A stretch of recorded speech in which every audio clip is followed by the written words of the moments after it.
नमस्कार शेतकरी मित्रांनो, स्वागत आहे तुमचं आपल्या कृषी अपडेट यूट्यूब चॅनलवरती।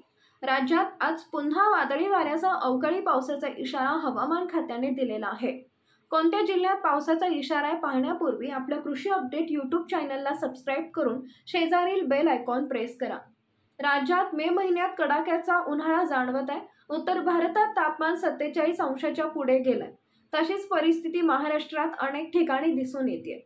राज्यात उष्णता वाढण्याचं कारण म्हणजे गुजरात आणि वायव्य महाराष्ट्राच्या वर एक प्रतिचक्रवात स्थिती निर्माण झाली आहे। यातून बाहेर येणाऱ्या आणि वायव्य दिशेकडून येणाऱ्या वाऱ्यांमुळे उत्तर मध्य महाराष्ट्रात उष्णतेच्या लाटेचा इशारा देण्यात आलाय। ठाण्यातही उष्णतेच्या लाटेची शक्यता व्यक्त करण्यात आली आहे, तर मुंबईत दमट आणि उष्ण हवामान राहील अशी शक्यता आहे। उर्वरित महाराष्ट्रात मात्र उष्णतेचा जास्त त्रास जाणवणार नाही। नगर, पुणे, सातारा, जालना, बीड इथे हलक्या पावसाची शक्यता आहे। कोल्हापूर, सांगली, सोलापूर, परभणी, हिंगोली, नांदेड, लातूर, धाराशिव, अकोला, अमरावती, बुलढाणा, वर्धा, नागपूर, वाशिम, यवतमाळ या जिल्ह्यात तुरळक ठिकाणी मेघगर्जनेसह पाऊस होईल असा अंदाज व्यक्त करण्यात आलाय। यापुढील हवामान अंदाज पाहण्यासाठी चॅनलला सबस्क्राइब करा।